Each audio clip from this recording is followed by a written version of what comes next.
I'm the executive director. I'm the executive director of the Canadian Mental Health Association, the North and West Vancouver branch, and we serve the North Shore, the Sunshine Coast, and the Sea to Sky. And CMHA is part of a network, you know, a federation across the country. We have national offices, provincial offices, and branches in community. And I'm calling in today from the unceded traditional territories of the Tsleil-Waututh, Musqueam, and Squamish people. And I use the pronoun she and her. I haven't updated my label yet, but I will. I'm here today and joined by members of my team. We have a couple of members who are going to help us facilitate this conversation. I'm going to start by presenting to you a little bit about our new service, our new program, and then we're going to stop and ask you some questions.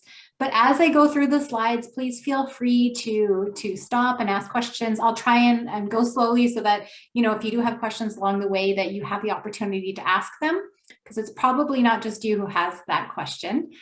You can also pop them in the chat, and many of us are here so we can kind of respond to your questions. So I'm joined by Tejal Bard, who's the Pact Coordinators, the program coordinator, which we're going to be speaking, and Rebecca Erickson, who works at our provincial office, and Jessie Knight, who's going to help facilitate our discussion today. She's also from the provincial office. And we also have Nosheen, who we didn't know you were coming. So wonderful to have you here. She's one of our Pact team members. So it's awesome to have you. I think our last meeting, just so you know, Nosheen, there was a lot of requests for like, who are these imaginary people making up the team? So you're real. Fantastic. So I'm going to go ahead and open my, I'm going to share my screen. And I'm going to walk you through a few slides. I'm here specifically to talk about our new peer assisted care team. So let me go. There we go. And as I mentioned, we're going to kind of go through the agenda. I've already sort of covered what we're planning to do today. So let me tell you a little bit about our peer assisted care team. So we are an alternative or auxiliary service to respond to mental health and substance use crisis calls. So that means that if there's somebody in your family across the North Shore community, so you or someone in your family that is in distress related to mental health or substance use, and you need some support, that we are the service that is available to you. So we're able to respond to crisis calls. We're able to respond to calls before they reach a crisis point.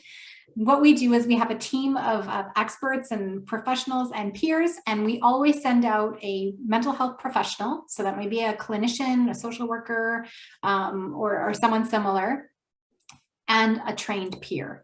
And the way I like to say this is that it's about providing help through the professional as well as hope, because I think what the peers offer you and offer your family members is a sense that recovery is possible, that there is light in the future, that there are ways that we can work together to move closer to a place of well-being and quality of life.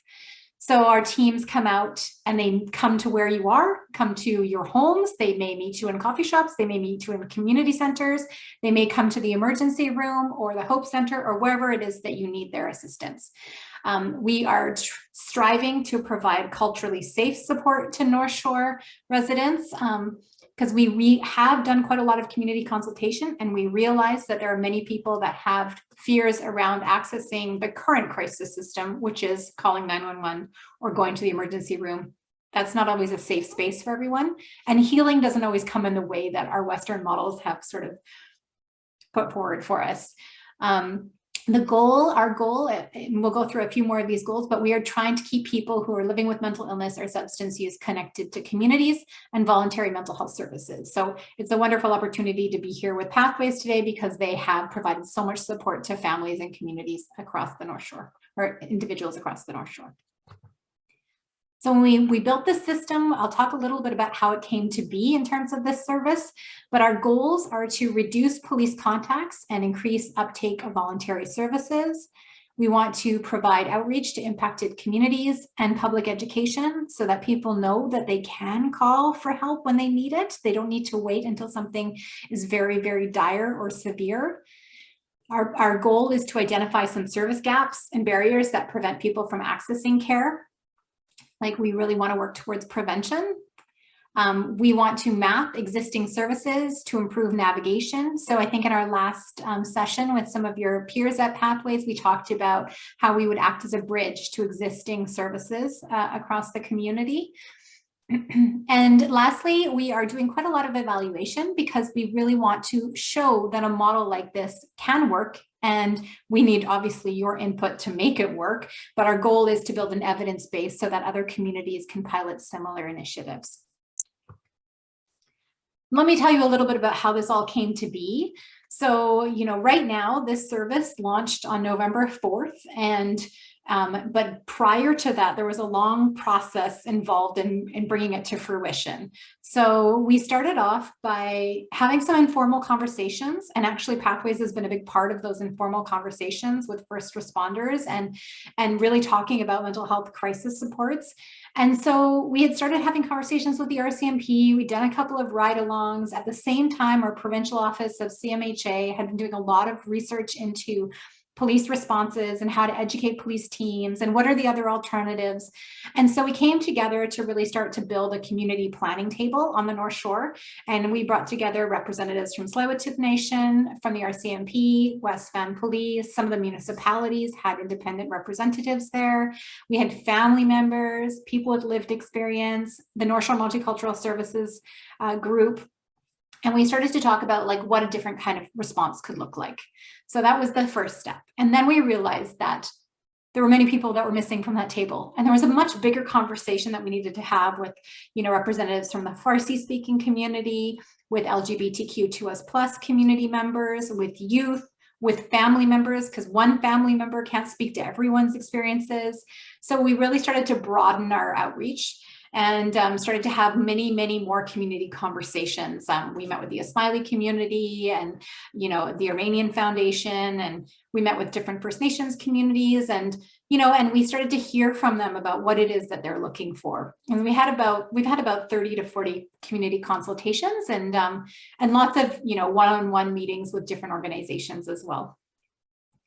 And then we decided that we were going to try and pilot and launch a civilian-led mobile care team on the North Shore.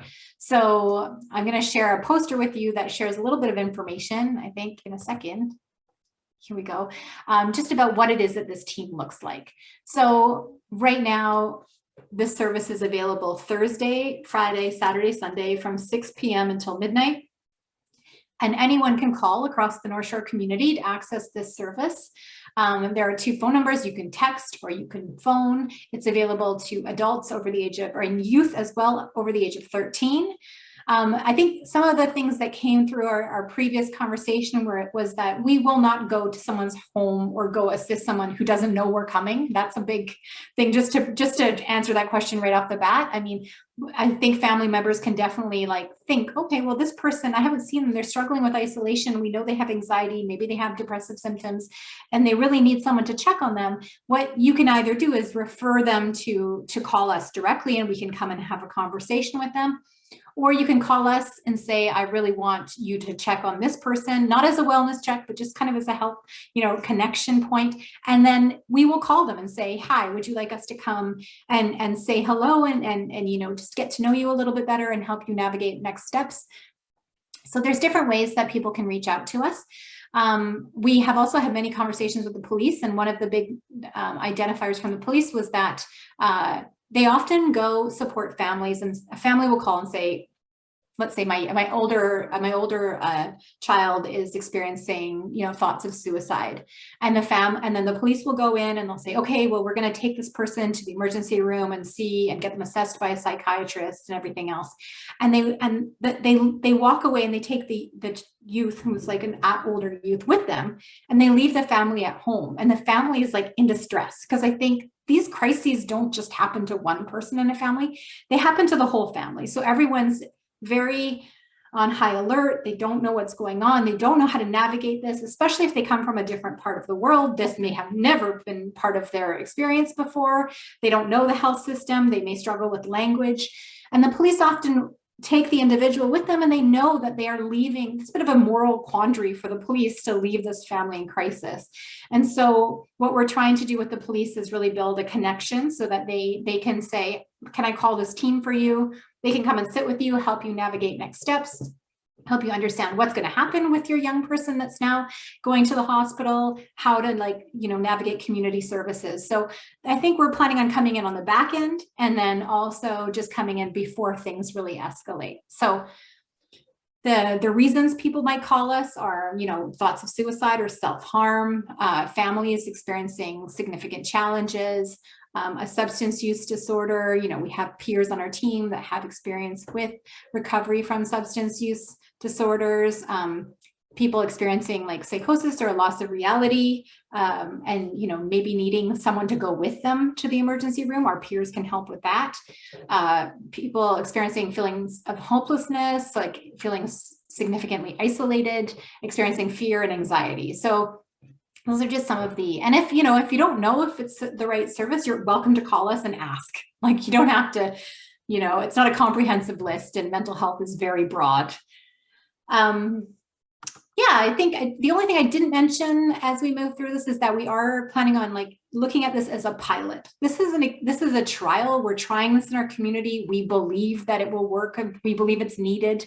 But we will be doing a thorough evaluation in partnership with other groups across Canada to show that our model, which is based on models across parts of Eugene, Oregon, and Rochester and other parts of the United States, we want to show that it's helping the community in some way. So that will be a big part of our next steps as we move forward through the pilot. So before I go too much further, I've shared a lot of information. I wonder if before we start to delve into some of the questions of the process, if you have any questions for me.